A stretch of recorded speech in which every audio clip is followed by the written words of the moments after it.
Bismillahirrahmanirrahim. Alhamdulillahilladzi khalaqas samawati wal ard wa ma bainahuma fi sittati ayyamin thumma istawa 'alal 'arsy. Ashhadu an la ilaha illallah wahdahu la syarika lah wa ashhadu anna Muhammadan 'abduhu wa rasuluh. Allahumma salli ala sayyidina Muhammad wa ala alihi wa ashabihi ajma'in. Alhamdulillah, kita sampai pada muka surat yang ke-25. Kita membaca Bahrul Madzi jilid yang ke-15. Ke surat yang ke-25 masih lagi berada di bawah tajuk turunnya bala daripada Allah apabila kemungkaran tidak diubah.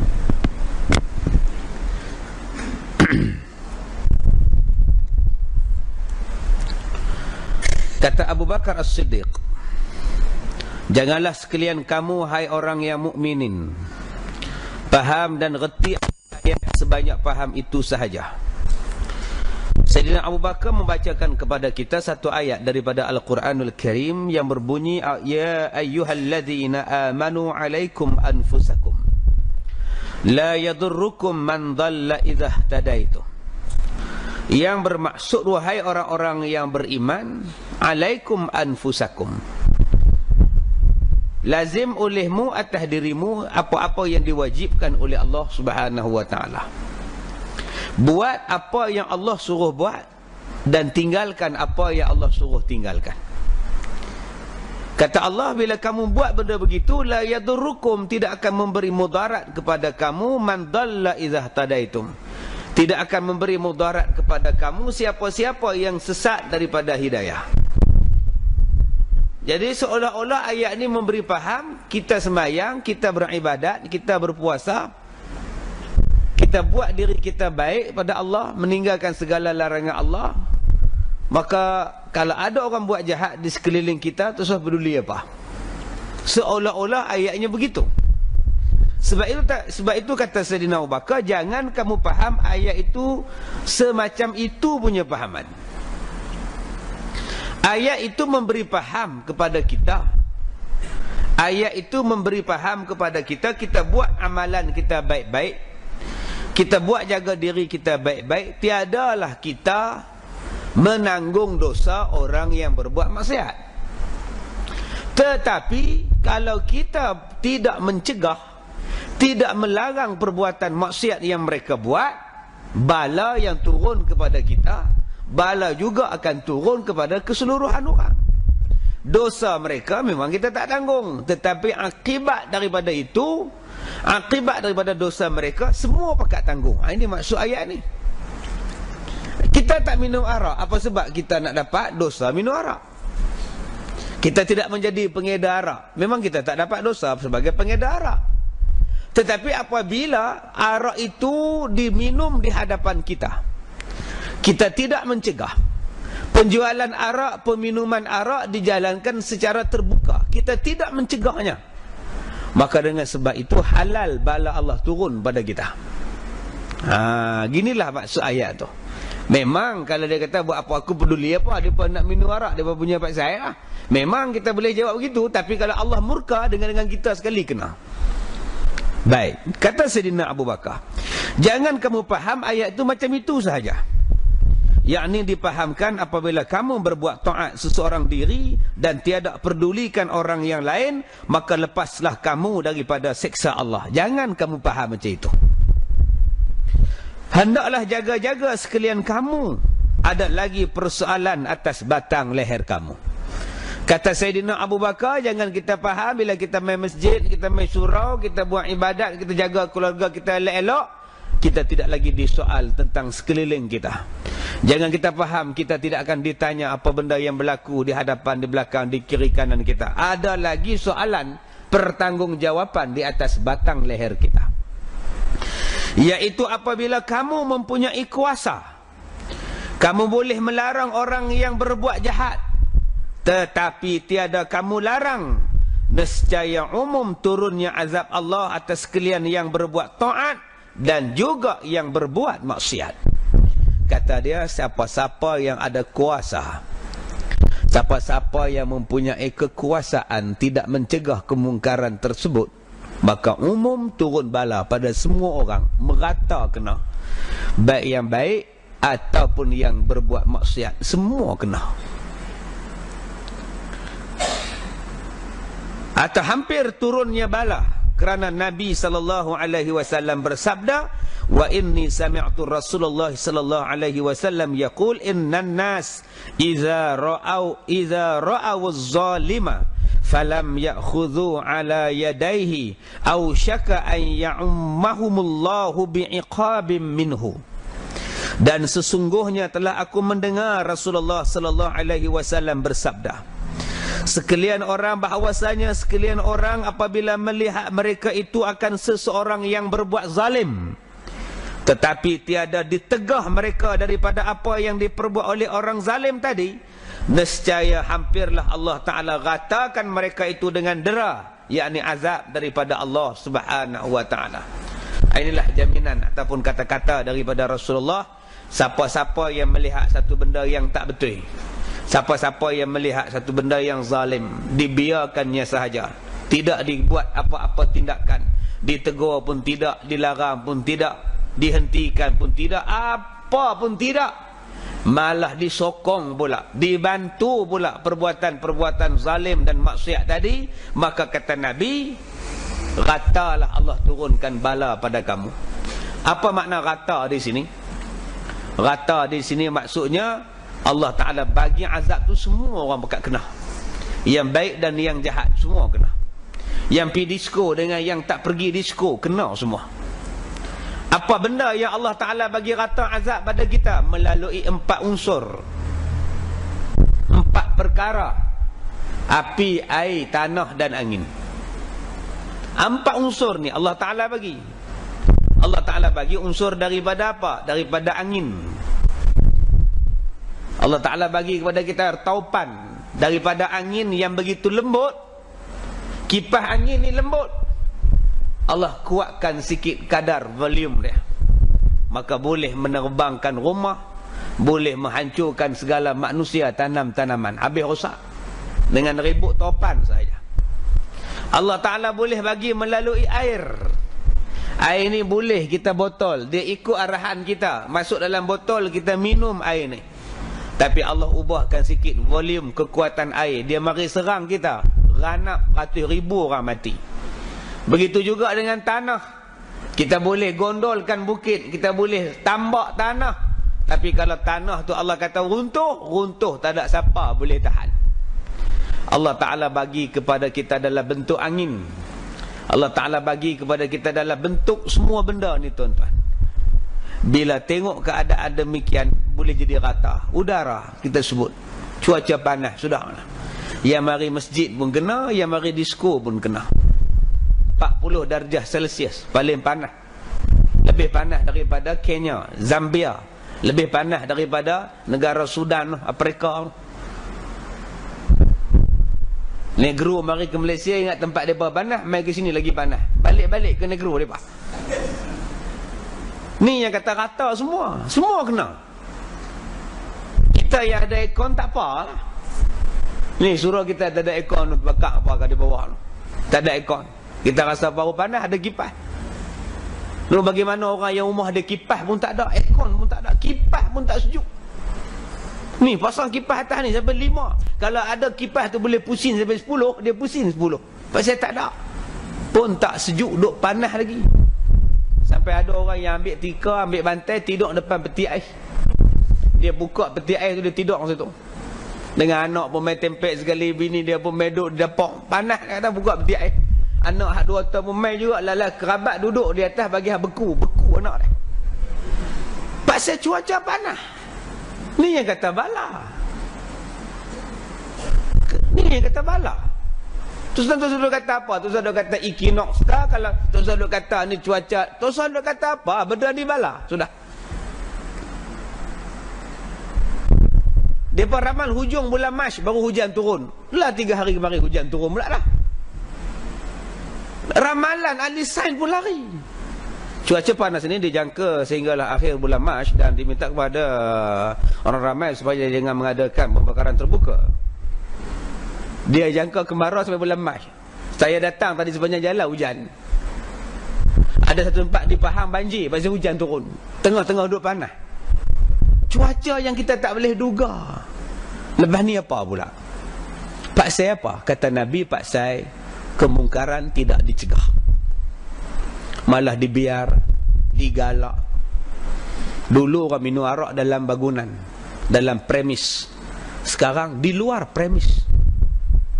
Bawa kursi hak berkilat tu, kursi kerum tu. Lah tak main kursi plastik dah, semua kursi berkilat. Pakat duk togok arak. Dalam sebuah negara Islam, orang bukan Islam boleh minum arak, tak apa. Dah depa bukan Islam, nak buat macam mana? Tetapi walaupun mereka bukan Islam, mereka kena minum arak dengan menghormati orang Islam. Orang Islam dia allergic dengan babi. Orang Islam dia allergic dengan arak. Bila dia tak suka dengan benda ni, maka mereka kena minum dalam premis yang orang Islam tak nampak. Silakan minum. Dah mereka bukan Islam, silakan. Minum. Dah apa nak minum sangat, minum. Tapi jangan di luar. Kalau di luar salah. Sekarang orang minum arak di luar. Udah macam London, udah macam Perancis. Hebat tuan-tuan. Bukan setakat arak diminum di luar, malah boleh masuk dalam televisyen setiap rumah orang Islam. Dengan menjadi penaja golf dan bola sepak. Tak perlu dalam iklan, dalam TV tak perlu. Minumlah arak. Arak mencerdaskan minda. Tidak perlu iklan gitu. Cukup dia menjadi penaja golf. Buat siaran langsung. Sekurang-kurang 10 juta rakyat Malaysia tengok permainan golf. Cukup dia menjadi penganjur bola sepak. Buat siaran langsung. Masuk pula semi-final Piala Tiger. Semua tu. Apa benda Tiger tu mak? Entah rimau gamaknya kata dia. Apa lagi Tiger rimau lah kata dia. Anak dia pergi ke pasar, pergi ke kedai makan, restoran, dia tengok, oh Tiger ni yang semalam anjur bola sepak. Dia minum macam mana? Tiger Cosberg adalah jenama yang popular. Bagaimana jenama yang tak popular? Budweiser, Heineken. Ini adalah jenis arak, tetapi dipakai oleh orang Melayu.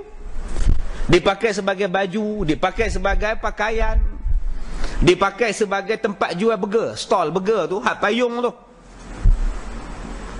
Ataupun tuan-tuan masuk dalam pasar raya membeli belah, pusat membeli belah, troli yang dibawa tu duk pelekat gambar arak. Berapa banyak tuan-tuan? Haram tu. Memang tuan-tuan tak minum, memang tuan-tuan tak jual arak. Tuan-tuan bawa troli, masukkan ayam, masukkan susu, masukkan pampers budak, pusing satu supermarket. Tuan-tuan telah mempromosi iklan arak secara percuma, hukumnya haram. Sebab tu pihak yang berkuasa menghadkan, tidak boleh syarikat arak menaja benda-benda yang digunakan oleh orang Islam. Masih ada kuasa. Tetapi bila tidak digunakan kuasa, Nabi sebut dalam hadis ini, maka turunlah bala yang rata kena pada semua orang. Dia mari denggi. Dia kira siapa denggi? Ustaz. Tok Imam masuk hospital pasal denggi. Tok Imam. Dia tak kira siapa, budak kecil umur 2 tahun denggi berdarah mati. Lemai pula dah penyakit kuku dan mulut.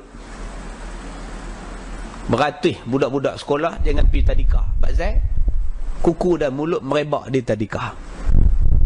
Kuku dan mulut ni penyakit yang kena pada lembu, lah kena pada orang. Lembu gelak tengok orang kena penyakit kuku dan mulut. Tak ada ubat. Demam denggi mana ada ubat?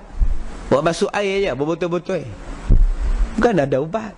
Setakat ni punya canggih manusia tak ada ubat untuk denggi. Nyamuk gelak tengok kita. Ngaji universiti ubat aku pun tak ada, dia kata. Kita duk beli benda-benda untuk sembuh ubat nyamuk. Nyamuk mati ke? Nyamuk mati ke? Kita sembuh ubat nyamuk, tunggu 10 minit dia bangkit balik. Seolah-olah dalam nyamuk tu sudah ada imunisasi, kekebalan daripada racun aerosol tu. Dia racun DDT dalam ni dah tak boleh pakai lah. Dalam nyamuk tu seolah-olah dah ada imun daripada benda-benda ni. Apa benda? Kita tak tahu. Allah Ta'ala punya kuasa. Sebab tu Allah Ta'ala sebut dalam Quran, Inna Allah la yastahyi an yadriba masalam ma ba'udatan fama fawqaha. Sesungguhnya Allah tidak malu nak menakutkan umat manusia dengan nyamuk ataupun binatang yang lebih kecil daripada nyamuk. Kalau kita nak menakutkan manusia dengan manusia, kita akan menggunakan benda yang besar-besar baru takut. Kalau setakat kita nak ugut orang dengan tampar, tak main lah. Aku tampar orang, dia bawa keluar penampar dia pula. Penampar aku lebih besar pada kamu. Kita tak boleh guna penampar nak nakutkan orang. Kumang-kumang kita ambil senapang tembak ni. Aku tembak orang, baru dia lari. Allah Ta'ala kalau dia nak menakutkan kita, Allah Ta'ala tak perlu nak dengan perkara yang besar-besar. Allah kata, aku takutkan kamu dengan nyamuk. Allah tak malu nak ugut dengan nyamuk. Kamu lawan aku hantar nyamuk.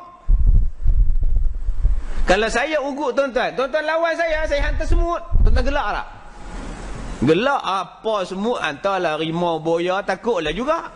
Allah Ta'ala dia tak sebut rimau, boya, singa, naga. Allah Ta'ala sebut nyamuk. Kamu lawan aku hantar nyamuk. Betul tuan-tuan, Allah hantar nyamuk. Kalah manusia dengan nyamuk. Sampai buka bilik gerakan membasmi denggi.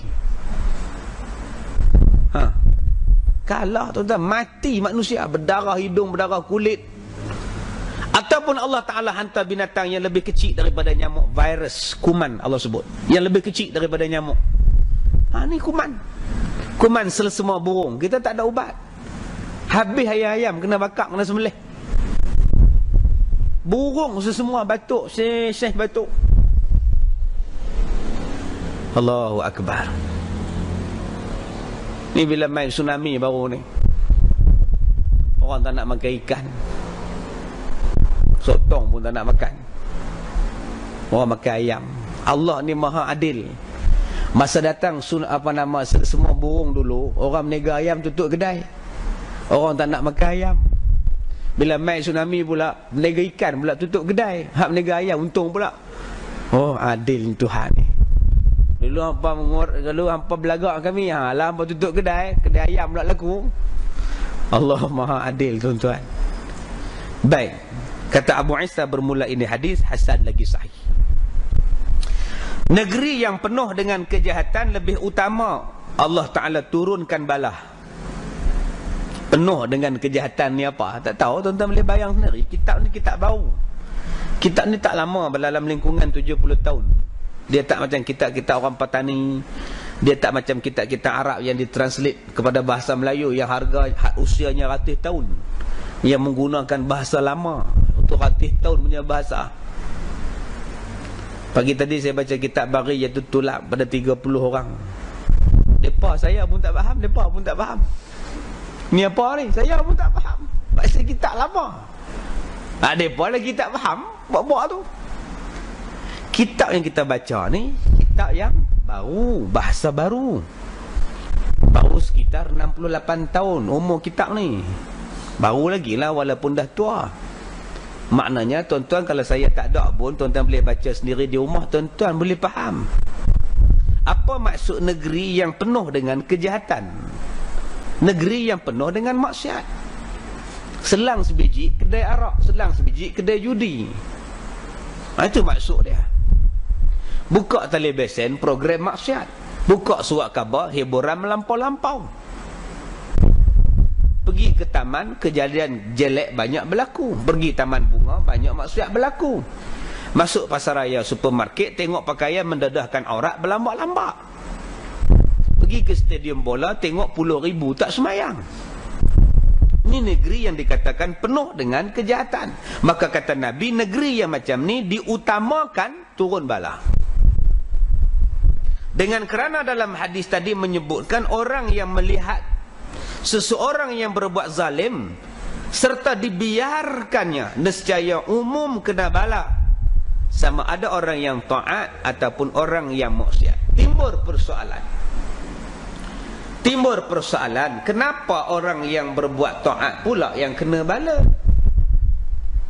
Yang buat pesta seks tu ustaz dalam 20-30 orang, pak siapa kami yang tak buat kena? Kalau begitu baik kami buat. Macam ni Tuhan zalim lah. Dah ada orang yang bersoal macam tu. Dia kata kalau kami tak buat, tiba-tiba kami kena bala juga pasal apa? Allah ni zalim lah. Allah tidak zalim. Wa ma zalamahumullah walakin kanu anfusahum yazlimun. Dan Allah tidak pernah menzalimi manusia, makhluk. Yang menzalimi makhluk ialah diri mereka sendiri. Allah dah cerita dah. Siapa yang tak cegah kemungkaran, bala turun. Kita tak cegah. Memang Tuhan turun bala, siapa yang salah? Siapa yang buat maksiat dan orang pula tak cegah maksiat tu, Tuhan turun bala. Tuhan cerita dah. Kalau kita buat maksiat dan tidak dicegah, layak tak Tuhan turun bala? Layak. Allah dah cerita. Yang kamu tak cegah pasal apa? Kamu dah 3 bulan tak bayar bil api. Tak bayar, cukup bulan ni kami potong. Kita pun tak bayar. Datang TMB potong. Macam mana cerita? Kan tak hantar notis, hantar lagi. Mun tahu hang tak bayar 3 bulan. Tiba-tiba datang potong. Macam mana cerita? Apalah TMB potong api mu aku, malam ni gelap melaku. Pasal apa dia potong? 3 bulan aku tak bayar. Salah siapa? Umpamanya gitu. Allah dah kata dah, kalau maksiat berlaku, kamu tak cegah, bala turun. Walaupun kamu orang baik. Bila turun bala, nak salah siapa? Ada tu haji cegah? Tak ada. Ada kamu cegah? Tidak ada. Ada kamu larang? Tidak ada. Habis. Satu. Yang kedua, Allah tidak zalim. Walaupun kita dah cegah, walaupun kita tak buat maksiat, bila Tuhan turunkan bala, kita mati. Orang yang buat maksiat pun mati, orang yang buat taat pun mati. Allah tidak zalim, kerana Allah akan mengira di hari kiamat mengikut amalan masing-masing. Yang mati berbuat dengan maksiat, dengan maksiatlah kiraan amalannya. Kita yang mati tidak berbuat maksiat di dalam taat, maka Allah menghisap kita dalam keadaan taat. Nak zalim apa? Jangan kita katakan bahawa bala bencana tu kezaliman daripada Allah. Tidak. Jika dalam bala bencana tu budak umur 2 tahun mati, umur 1 tahun mati, kita tak boleh kata dia zalim. Itu dah sampai ajai. Nak buat macam mana? Zalim macam mana budak tu umur 1 tahun, 2 tahun mati dalam tsunami? Budak ni dijamin syurga. Zalim apa? Nak zalim apa? Sian, anak kamu baru 2 tahun dah mati ya. Mak duk teriak lagi. Datang jiran sebelah rumah dia. Kesian dah, Tuhan pun satu, ramai anak orang lain lagi. Anak kamu juga diambilnya. Zalim apanya? Budak tadi mati, confirm masuk syurga. Masuk syurga zalim kah? Tidak zalim. Yang kata tu pun belum tentu masuk syurga. Atau kamu tak mati-mati kamu masuk syurga? Itu tanya dia. Dia tak boleh jawab. Jadi jangan nampak benda itu zalim. Tak ada zalim. Budak-budak yang main di pantai Terengganu, mati tiba-tiba tengah main air, main ombak, datang ombak besar, buat lari depa. Depa berrehlah, bercuti. Mati syahid sebagai orang yang mati lemah. Sayanglah budak tengah duk 16, 17 bagus budak-budak mati pula dah. Biarlah itu ajal mereka dan mereka mati syahid. Zalim apa? Supalah kita pun dengan sebab satu perbuatan maksiat, orang buat pesta seks di tempat kita. Allah murka, Allah turunkan bala, keseluruhannya mati. Kita mati dalam keadaan berbuat taat. Baik atau tak baik? Baik. Mereka mati dalam berbuat maksiat, mereka punya pasal. Jadi jangan kata-kata pula Tuhan ni tak adil lah, turunkan bala semua depa punya pasal, kami kena. Jangan kata demikian. Yang pertama, kita nilai pada diri kita balik, adakah kita mencegah kemungkaran?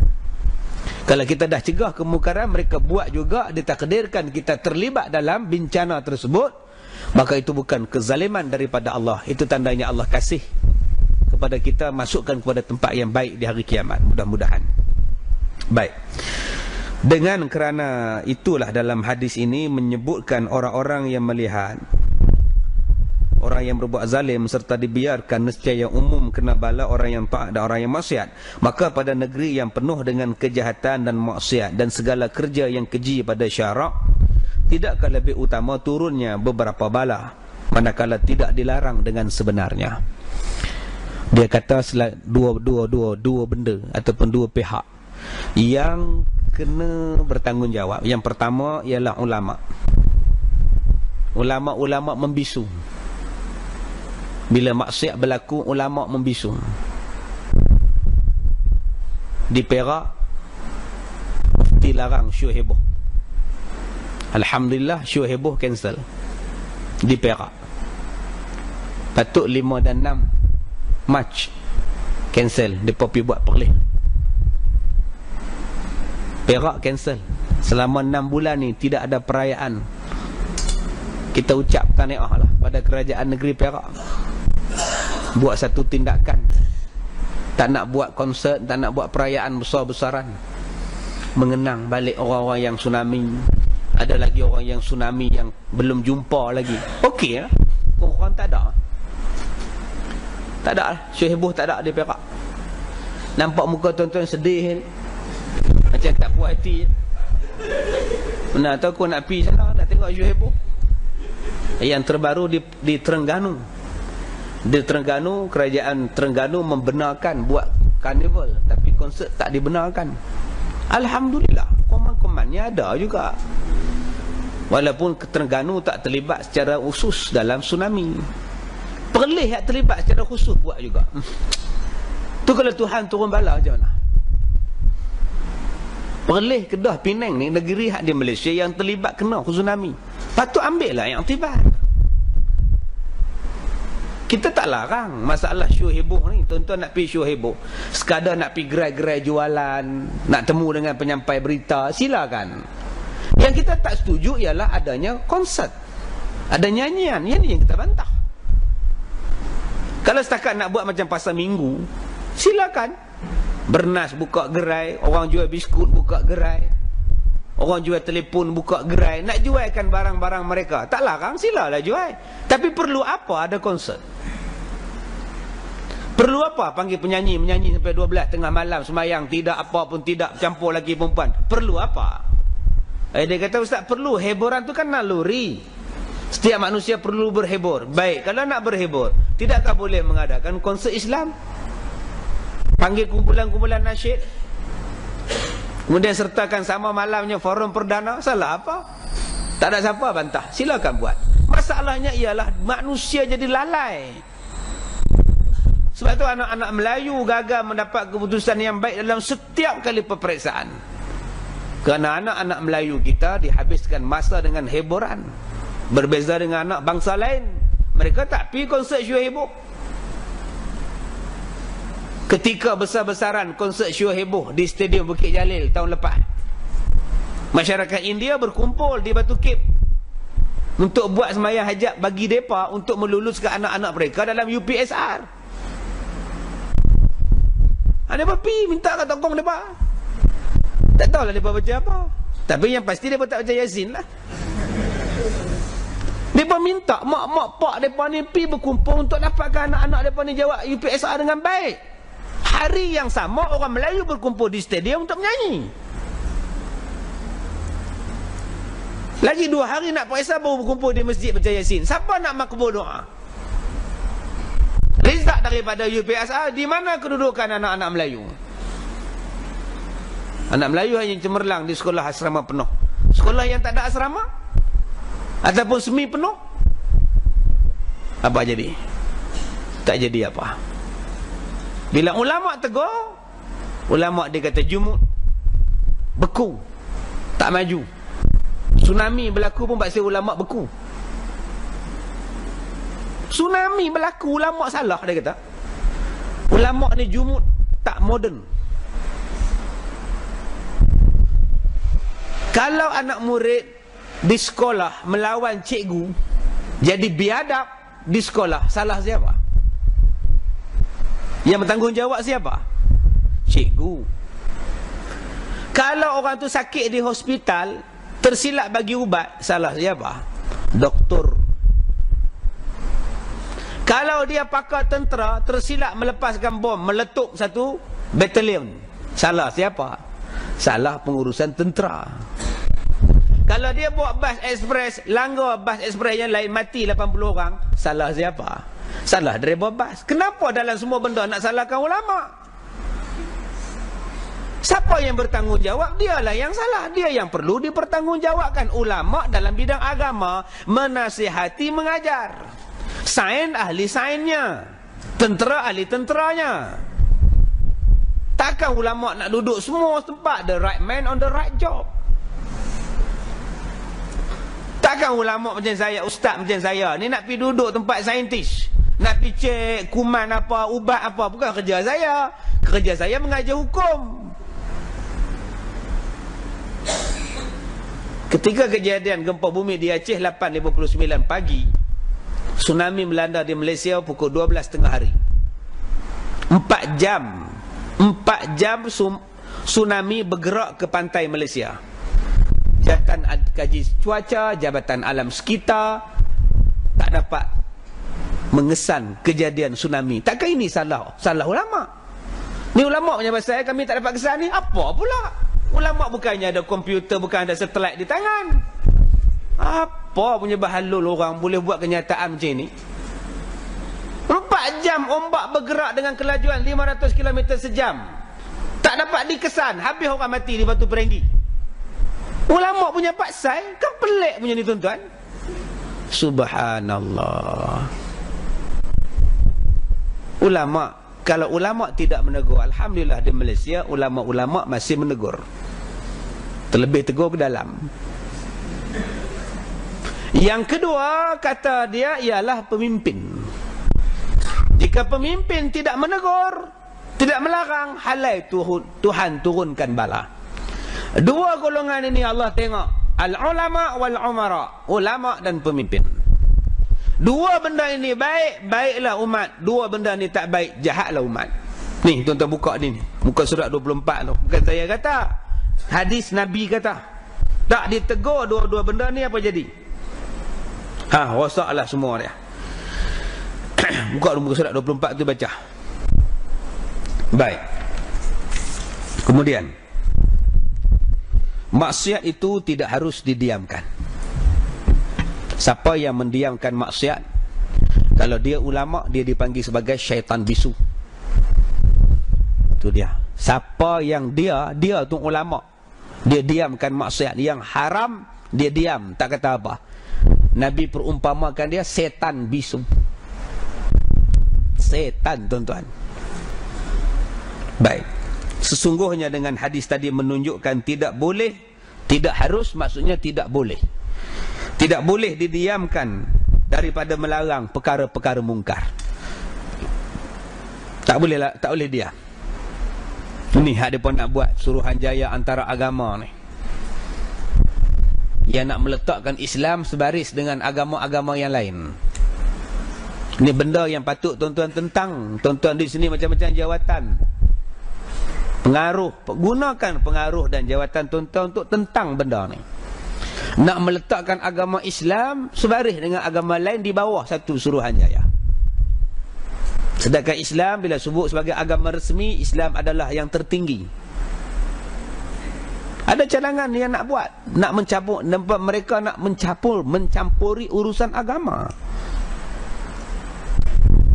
Hampa lawyer sudahlah. Yang tu sibuk pasal agama, pasal apa? Nak membina Suruhanjaya antara agama ni bermula tahun 70-an lagi. Tahun 70-an dah ada cadangan benda ni. Tapi dibantah. Akhirnya tahun 2004, 2005 jadi juga. Sampai buat seminar dan ada menteri yang pergi resmi. Bila menteri pergi resmi, ini menandakan bahawa satu pengiktirafan. Ini satu benda yang bahaya. Bukan boleh main-main benda ni. Sepatutnya mengambil langkah yang berkecuali. Kami tidak mau terlibat. Kalau hampa nak buat, kami tak mau terlibat. Ini sepatutnya. Kerana telah termaktub dalam perlembagaan, Islam tidak boleh diganggu-gugat sebagai agama resmi. Bila sebut agama resmi apa makna? Maknanya speaker boleh letak di atas. Agama lain tak boleh letak di atas. Bila sebut Suruhanjaya antara agama, mana-mana agama boleh meletakkan pembesar suara mereka di atas. Itu maksud perlembagaan. Agama Islam boleh disebarkan. Agama lain tidak boleh disebarkan secara terbuka. Ini kelebihan agama Islam sebagai perlembagaan dalam perlembagaan. Agama Islam mempunyai cutinya lebih banyak daripada agama-agama lain. Sebab itu dalam Islam ada cuti awal Muharram, Maulidur Rasul, Nuzul Quran, Raya Haji, Raya Puasa, Ma'al Hijrah, Isra' Mi'raj, semua cuti. Kalau Islam sekarang dah ada 6 cuti, maka agama lain juga akan minta 6 cuti. Cak Gomeh mereka minta, bulan bintang mereka minta, hari bulan bakal Datuk nenek mereka pun mereka minta. Ni bahaya ni tuan-tuan, kerana mencabar. Sekarang dah elok dah, tidak ada perselisihan kaum. Negara kita dah elok, tak ada pertikaian antara agama, elok dah. Bila dibuat macam ni, seolah-olah nak menimbulkan benda yang duk terdiam elok-elok. Ni cukup bahaya. Dan kita leceh, kita rasa leceh. Yang duk bercadang benda ni ialah orang Melayu, orang Islam. Dia nak tiru Afrika Selatan, dia nak tiru England. Di England tempat-tempat awam semuanya agama boleh masuk. Daripada prayer room, semua agama boleh masuk. Kamu orang Islam nak sembahyang di sini boleh, kamu orang Majusi nak sembahyang di sini boleh, kamu orang Yahudi nak sembahyang di sini boleh. Sekarang Islam sebagai agama resmi, sesing ketapi ada suraunya. Itu hak orang Islam. Taman-taman perumahan kalau nak dibuka mesti ada tapak untuk surau atau masjid untuk orang Islam. Ini hak sebagai orang Islam. Bila ditubuhkan Suruhanjaya ini, bila mereka komplain, mereka juga akan minta bila dibuka taman ada tapak untuk gereja, untuk kuil dan sebagainya. Bila sebut stesen kereta api, stesen LRT ada surau dan sebagainya, mereka juga akan minta tokoh mereka di situ. Ini dah mencabar. Ini bahaya. Jadi kita minta tu usah duk bincang, tu usah duk tangguh lah, batal tu. Dan siapa yang menganjurkan benda ni, bawah ISA tangkap pasal mengganggu gugat perlembagaan. Tapi tak, mereka masih lagi mempertahankan mereka punya. Mereka nak jadi macam Afrika Selatan yang menjadikan hari Ahad adalah hari beribadat untuk seluruh orang di sana. Kamu orang Islam ke, kamu orang Kristian ke apa ke, hari Ahad semayang. Baik. Kemudian kata dia, istimewa pula kata dia, tak boleh didiamkan perkara yang mungkar. Istimewa pula pemerintah muslimin yang cukup mempunyai kekuasaan di dalam tangan, dan ulama yang boleh memberi jaga dan memberi takut dengan beberapa nasihat dan ingatan akan hukum syarak dan macam-macam pengetahuan yang ada di dalam dada. Dibiarkannya orang-orang negeri mengubahnya, menegurnya kepada yang disuruh kepada Allah. Dua orang ni yang saya sebutkan tadi. Yang pertama tadi ialah pemimpin dan yang keduanya ialah ulama. Kalau dua-dua golongan ini diam, maka turunlah bala. Kalau satu diam, satu larang, boleh gagah lagi. Tapi kalau dua-dua diam, tunggulah. Tu saya kata apalah. Tahun ni saya nyembang dengan satu sahabat. Bila Mufti Perak dulu melarang, meminta, menasihati, dia bukannya dia ada majlis mufti, dia sebagai jurucakap majlis mufti. Dia bukannya keputusan daripada dia, keputusan bersama, keputusan daripada mesyuarat majlis mufti minta supaya siaran televisyen tentang Bollywood hendaklah dikurangkan kerana kesan yang cukup besar kepada orang masyarakat orang Islam, masyarakat Melayu, anak-anak Melayu. Banyak pihak hentam dia. Kami bantah, pengeluar filem bantah, artis-artis bantah. Tuan-tuan, yang termasuk bantah ialah surat-surat yang diterima daripada Bombay. Bukan setakat dalam Malaysia yang hantar surat pada Datuk Seri Mufti, yang hantar juga daripada Mumbai. Tempat pembikin filem Bollywood. Bayangkan tuan-tuan punya beraninya mereka Sampai boleh hantar surat. Tutup mulut, jangan cakap banyak. Ni mufti dia kaji dah. Majlis-majlis mufti ni kaji dah daripada sudut bahayanya cerita Bollywood. Dia tak perlu kita ni pi kuil belajar tengok depa semayang lagu mana, cukup dalam dengan TV aja. Tokong depa boleh masuk dalam rumah kita melalui TV.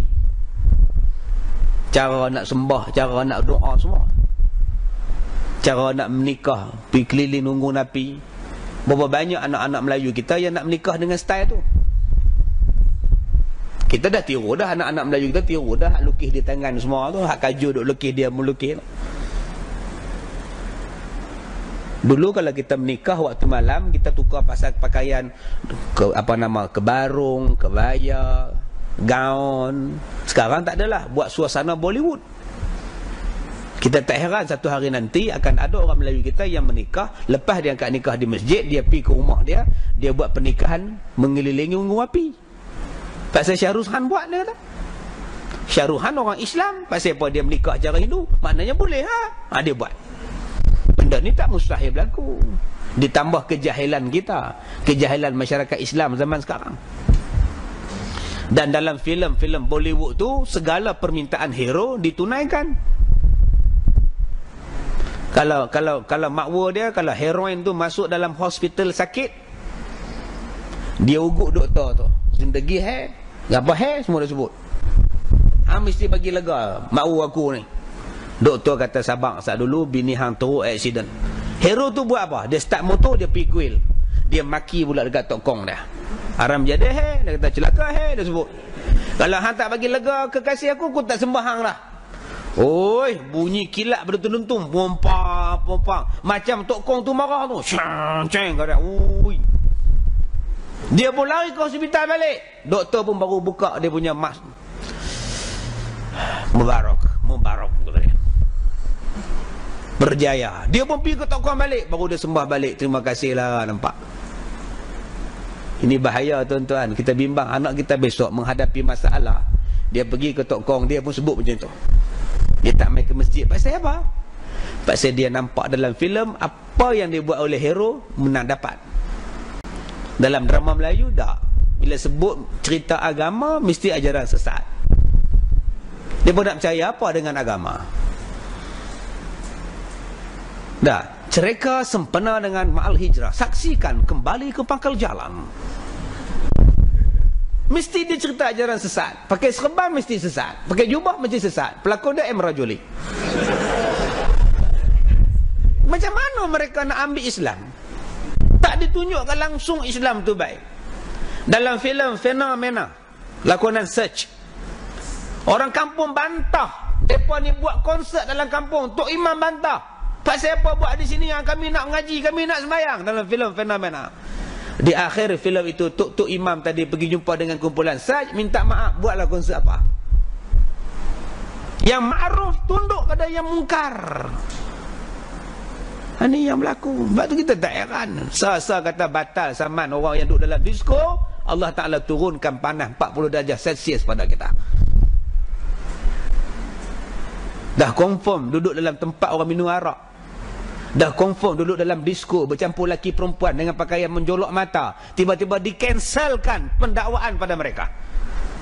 Hari ini cancel, besok 40 darjah Celsius, hutan terbakar beratus hektar yang termusnah. Nak jawab apa? Tuhan sekarang tuan-tuan, dia bagi cash bala. Dia tak ada kredit bayar dulu ke, kredit prepaid apa tak ada. Semua cash.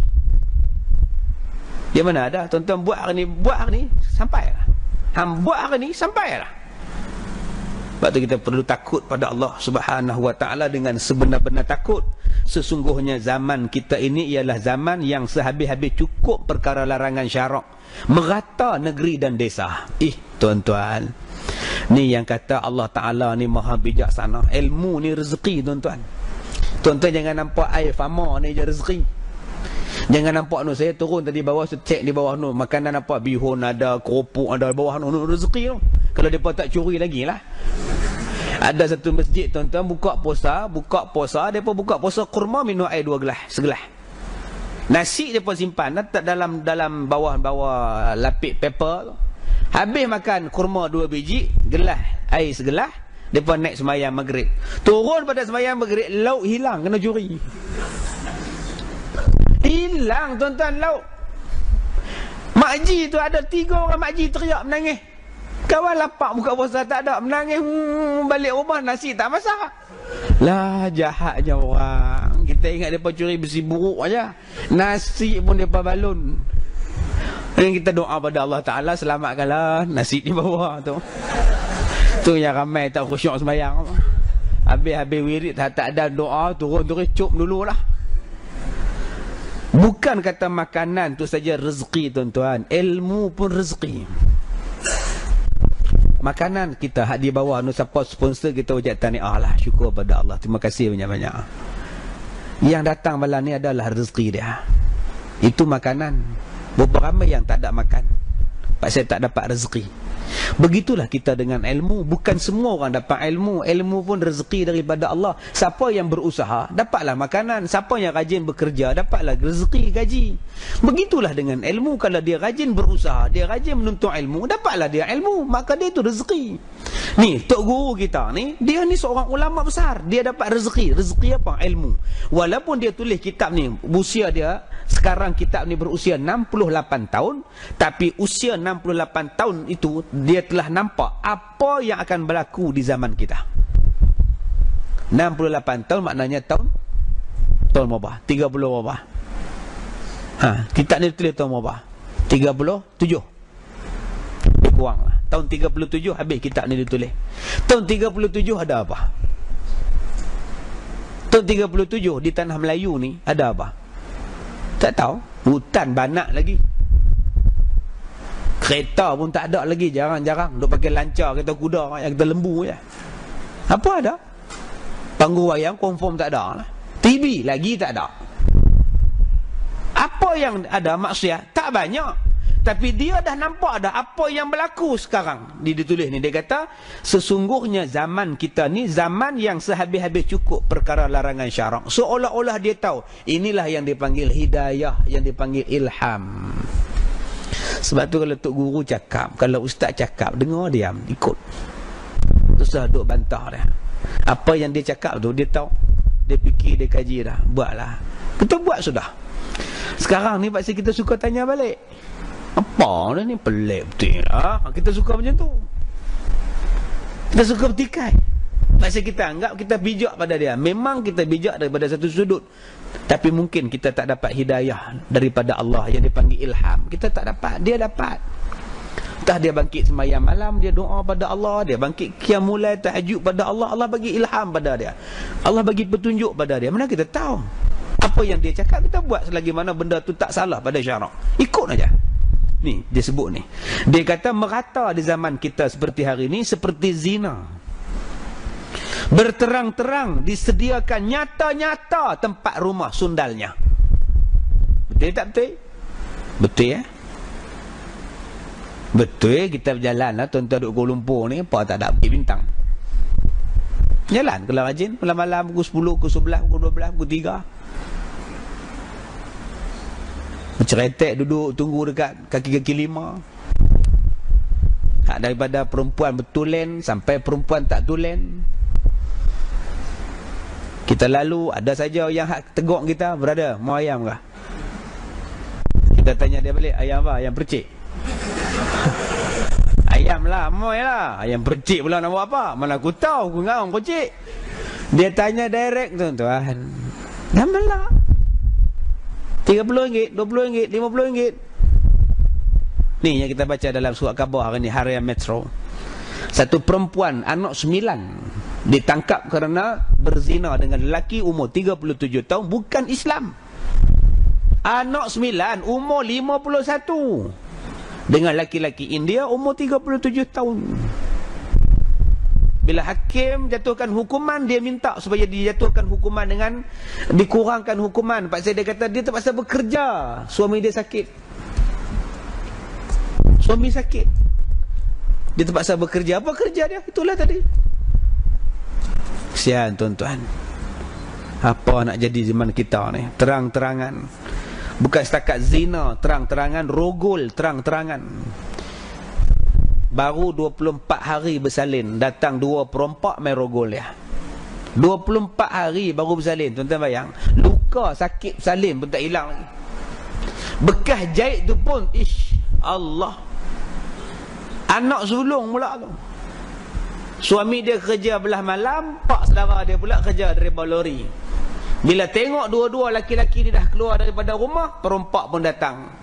Rompak dia dan seorang lagi rogol dia. Anak kecil di sebelah, dia pula sanggui atas kepala lagi. Didai ni penuh dengan kunyit lagi ni. Gamak orang rogol. Jenis apa ni tuan-tuan? Benda ni tak jadi dekat kita, sebab tu tuan-tuan tak rasa apa-apa. Cuba jadi dekat isteri tuan-tuan. Tuan-tuan nak buat apa? Balik-balik rumah, abang, cik kena rogol. Hang tu lah tak peringat. Apa cik tak peringat pula? Cik dah kunci semua. Agak-agak tuan-tuan nak buat apa? Benda belum berlaku pada kita. Cuba bayangkan jadi pada anak kita yang baru bersalin, cucu kita 24 hari. Subhanallah. Gamak tu tuan-tuan. Ni bukan manusia, ni binatang, haiwan. Tiap-tiap hari dia naik wajah, dia potong Sorento, Kia Sorento. Wajah tak sampai 70, 60 aja. Sorento 120,000. Tiba-tiba wajah potong. Dia marah ke wajah pasal potong, kata dia hak mahal. Sebab kita naik wira, kancil potong. Oh, melampau ni. Potong balik, kancil potong balik. Potong balik, kancil potong balik. Nyala lampu tinggi, lelak, high beam tu, tak berhenti jugalah lah. Berhenti depan. Kawan berhenti, kawan ni berhenti. Apa saya pun hang potong kata aku, belagak ah. Teka-teka tak puas hati, ambil parang, keluar daripada bonet, cantas kepala hak naik wajah tu. Terkulai kepala, mati tuan-tuan. Hanya kerana insiden potong-memotong saja. Mana nilai nyawa, harga manusia, harga nyawa kita, yang kita sebut sebagai Samsung Jalan Raya ni. Bila polis tanya, hang kenal ke ya siapa yang hang kerak tengkuk tadi? Dia kata, saya tak kenal. Aku geram dengan dia, geram saja. Tidakkah perlu satu ada undang-undang yang boleh melindungi nyawa kita daripada dirogol, dibunuh, diliwat? Budak 9 tahun balik pada ngaji Quran, kitab Quran dalam beg dia hilang. Beg dia ada, bersikal dia ada, dia hilang. Cari punya cari, jumpa dalam tali air, dalam parit, dalam kebun kelapa sawit, mati kena rogol. Macam mana cerita? Anak kita kalau jadi macam inilah yang dikatakan maksiat. Zina melampau-lampau, rogol melampau-lampau. Makan riba meratai besar dan kecil, mulia dan hina. Riba pula semua terlibat. Kereta kita riba ke apa? Insurans kita riba ke apa? Insurans kereta kita tu riba ke apa? Rumah kita semua pegat kena. Dia kata yang kena ni siapa? Orang besar dan kecil, ataupun jumlah yang besar dan kecil, ataupun yang mulia dan hina. Semua main. Alung tu saya cerita lah. Dengan riba, dengan apa semua ni. Minum arak itu berterang-terang jua, di mana-mana ceruk, sekurang-kurangnya minum biar. Disebut apa? Biar. Kita sebut biar. Merata ni botol arak ni sepah tengah jalan, tak ada apa. Kat traffic light tu cuba tuan-tuan berhenti tengok. Berapa banyak botol-botol arak sepah. Tak ada apa-apa lah. Saya tahun lepas pergi duduk satu hotel. Hotel orang Melayu kita. Habis ceramah pukul 1 pagi sampai hotel. Ya, 1 pagi sampai hotel. Minta kunci bilik. Nak masuk bilik. Dia tu mana tau, mereka ni tinggal tu mana tau. Dia tak tugas, tugas belas siang perempuan balik dah. Dia sebagai ganti. Aduh, nak bilik apa? 1, 2, 2. Jam mana? Rupa mabuk. Bau arak ni Tuhan saja tahu. Patut cari tak jumpa mabuk. Tu hotel orang kita. Bukan hotel yang diuruskan oleh orang bangsa asing, hotel orang kita. Mabuk. Ya Allah. Merata tuan-tuan, budak-budak minum arak, pi konsert minum arak, balik tengah-tengah malam minum arak, malah jadi bangga pula orang Melayu minum arak. Jadi bangga pula. Jadi standard pula minum arak ni. Baik. Dan pajak judi pun punya banyak. Kedai nombor ekor tak ekor ni banyak. Dan macam-macam rupa adanya. Ada hak ekor, ada hak tikam, SMS. Ni nak main pula SMS ni. Dulu mereka untung dekat 10 juta. Hanya SMS kan penyanyi mana yang versatile, yang versatile talent. Orang Melayu kita majoriti hantar SMS. Untung pada syarikat tu 10 juta. Dalam tempoh sebulan menganjurkan Idol, Fantasia. Ini nak main pula dah Fantasia ni.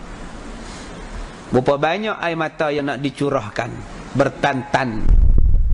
Yang tak ada kena-mengena apa, duduk di kampung, duduk hutan banat, gua musang, nama pun gua. Teriak bila tengok tersingkir. Sudah sampai masanya peserta tersingkir. Teriak, teriak. Apa kena-mengena? Apa yang menangis? Anak hang ke? Anak saudara ke yang teriak teruk sangat ni? Hantar SMS. Saya dah sebut pada tuan-tuan dulu. Ada yang hantar SMS kerana nak menang sebuah kereta. Dia sanggup hantar SMS dia RM30,000. Tak berhenti-henti hanya kerana nak menang kereta. Tiba-tiba tak dapat. Bila tanya pada penganjur, orang lain dapat. RM30,000 tu tak kebahalul nama dia tuan-tuan. Kalau RM30,000 duit dia beli sendiri, kan dia dapat dah kereta tu. Tu dia kata bodoh tuan-tuan. Bila ustaz sebut bodoh, dia marah. Dia hanya nak masuk pertandingan yang belum tentu dia dapat. Dia hantar SMS RM30,000. Kalau RM30,000 tu dia pergi beli kereta, dapat dekat dia geran nama dia, semua clear. Beli Wira second hand tahun 2000, 2001, 2002 baru RM34,000. Tapi masih cerdik terlebih. Lah tiap-tiap bulan kena bayar dekat syarikat apa nama telekomunikasi tu. Subhanallah. Orang kita mudah tertipu lah. Tak label semua ada. Makcik pakai tak ada cap. Tak ada cap, tak ada cap. Beli minyak tin gomba je, tahu gomba. Temu ramah dekat setengah jam dia temu ramah. Makcik terima kasih kerana memberi kerjasama kepada kami. Sekarang kami nak beri hadiah pada makcik atas kerjasama makcik tadi. Di sini dalam sampul surat ada 5 keping. Makcik boleh cabut mana-mana satu untuk makcik mendapat hadiah daripada pihak kami. Iya ke ni? Kata dia. Apalah rezeki pagi-pagi Jumaat ni. Dia pun cabut sebuah mesin jahit singa. Berharga 1,600 makcik. Ya Allah, makcik memang nak menor singa-singa ni kata dia. Tak sangka dapat. Okey, disebabkan makcik telah menangi hadiah, mesin jahit ini sebenarnya berharga 1,600. Disebabkan makcik telah menang, kami beri diskaun pada makcik hanya 1,200. Makcik perlu bayar 1,200 sahaja, 400 kami diskaun. Inilah hadiah kami. Tadi kata beri. Yalah hadiahnya 400 peri lah. 1,200 makcik bayar, 400 peri. Tak naklah makcik mana nak cekau 1,200. Makcik telah membuka sampul surat. Mengikut undang-undang syarikat kami, siapa-siapa je buka sampul surat ini, boleh dia bawa seksen. Sudah tuan-tuan. Kawan tu dengar nama seksen, kawan turun pensen turun. Tu yang buat keluar duit bawah tika, ambil cocok duit pergi ke bank. Depa ikut sampai pergi ke bank. Makcik buat keluar, kami tunggu duit. Subhanallah. Sampai begitu sekali kemungkaran daripada jualan langsung ni. Sampai begitu menipu. Jualan langsung bagus, meningkatkan ekonomi. Tapi jangan sampai menipu. Dengan sebab adanya penipuan-penipuan begini, ejen-ejen jualan langsung yang sah, yang betul-betul buat kerja elok-elok, akhirnya mereka pun susah mencari rezeki. Satu seekor lembu bawa benda yang melumpur, habis yang lain terpalit sama. Dengan sebab seekor kerbau yang buat rosak. Baik, kemudian katanya lagi. Dan macam-macam, dan berlaku segenap masanya ialah seperti loteri dan bertaruh sabung menyabung dan bertaruh lumba kuda dan lain-lainnya daripada macam-macam dosa besar. Yang saya tak perlu hurai, tuan-tuan lebih faham dan arif daripada saya. Maka sekalian yang tersebut tadi dilarang dan disuruh syarak larang dan tegah kepada ulama dan orang-orang besar dan pemerintah muslimin dan siapa yang mempunyai kuasa. Maka hendaklah ulama-ulama dan pemerintah yang mempunyai kuasa melarang benda-benda ini. Wajib. Tidaklah boleh masing-masing tutup mulut buat tidak tahu dan tidak peduli. Kerana didiam dan tidak peduli, tidaklah ia mengubahkan segala perkara mungkar, bahkan seolah-olahnya menyukakan, dan dia pula menjadi sudi dan reda dengan perbuatan maksiat. Sukut bermakna reda. Diam itu tandanya setuju. Bila setuju dengan maksiat, tanggung-tanggunglah bala. Tak tahan tuan-tuan, bala mari satu-satu. Baik, apa rupa bala tu? Apa rupa bala yang akan sampai bila maksiat tidak dicegah? Bentuknya bagaimana? Bala yang diturunkan ke atas umat Muhammad pada masa di dalam dunia ini sangat banyak dan bermacam-macam. Tetapi tiadalah berjaga-jaga. Berjaga ni apa? Orang botak sebut berjaga. Berjaga ni maksudnya nampak terang-terang. Ya. Jaga ada dua. Satu jagalah. Kamu kerja apa? Jaga kata dia. Jaga kedemah. Jaga. Kamu kerja apa? Jaga kata dia. Tapi tidur. Tapi kerja jaga tidur elok. Itu namanya berjaga. Dia kerja jaga. Satu lagi dalam orang parit, jaga maksudnya apa? Udah nampak terang-terang. Kalau hantu tak nampak, dia nampakkan secara terang-terangan. Itu dipanggil berjagal. Ataupun dalam bahasa Perak disebut jaga. Ini orang Perak. Penulis kitab ni orang Perak. Ada orang Teluk Intan datang di rumah saya, Ustaz. Anak dara saya ni, Ustaz, udah nampak macam-macam. Ustaz, nampak apa? Saya tanya. Nampak hantu, nampak macam-macam, Ustaz. Udah berjaga, Ustaz. Nampak. Udah berjaga, Ustaz. Bila dia tidur, Ustaz, datang benda tu nampakkan bentuk badan dia, Ustaz. Udah berjaga, kata dia. Berjaga ni maknanya nampakkan diri secara terang-terangan. Itulah maksud berjaga. Jadi dia ada dua. Yang pertama, jagalah. Ya, saya kerja sebagai jaga. Itu jaga. Satu lagi orang Perak sebut jaga. Jaganya maksudnya berjaga. Maknanya ialah nampak terang-terang. Dia kata apa? Dan dia kata dalam dunia tu amat banyak maksiat, bermacam-macam, tetapi tiadalah berjaga-jaga seperti turunnya seksa ke atas umat Nabi yang dahulu kala. Tetapi dia kata bala yang menimpa kepada umat Nabi Muhammad tidaklah menimpa macam yang telah ditimpakan kepada orang dulu-dulu. Ini kasihnya Rasulullah, kasihnya Allah pada Rasulullah dan umat Rasulullah. Kalau manusia sekarang buat liwat, tidaklah jadi macam umat Nabi Lut. Allah tukarkan penyakit. Tuan-tuan boleh baca dalam paper hari ini pengakuan seorang laki-laki, berita harian Metro pun ada. Seorang laki-laki yang mengaku dia ada perasaan pada insan sejenis. Dia laki-laki, dia cukup berkenan dengan laki-laki. Dia bukan lembut, dia bukan pondan, dia laki-laki, misai janggut semua dah. Dia laki betul kan, 100% buatan Malaysia. Tulen lagi, dijamin 100% puas hati. Tetapi dia tak minat dengan perempuan, dia minat dengan laki-laki. Ini adalah budaya umat Nabi Lut yang Allah musnahkan. Jika ada umat Muhammad memperbuat demikian, Allah Ta'ala tidak turunkan, dia terbalikkan bumi macam umat Nabi Lut. Tetapi Allah menukarkan kepada bala yang lain. Yang kita sebut sekarang ni AIDS. AIDS dah berapa puluh tahun. Sejak Rock Hudson mati kerana AIDS, sejak itulah seluruh dunia bercakap tentang AIDS. Rock Hudson adalah pelakon Bollywood yang berlakon dengan Ibrahim Pendek. Kan Ibrahim pendek dia tu tuan-tuan, pelakon di Amerika main-main. Kita tak pendek berlakon di mana? Itu manusia ni, Allah ni, dia bagikan setiap satu benda tu ada kelebihan dia. Kalaulah Ibrahim tu tak pendek, siapa kenal dia? Mungkin dia tak terkenal, tapi dengan sebab pendek itulah orang kenal dia. Ni bijaksananya Allah. Sebab tu jangan hina orang yang pendek-pendek. Ada sahabat saya dulu, umur dia masa dia meninggal 79 tahun. Anak dia 20 orang. Saya pergi kenuri anak dia, anak yang ke-18. Ni anak yang ke berapa, Pak Mai? Tak silap aku 18. Tak silap aku.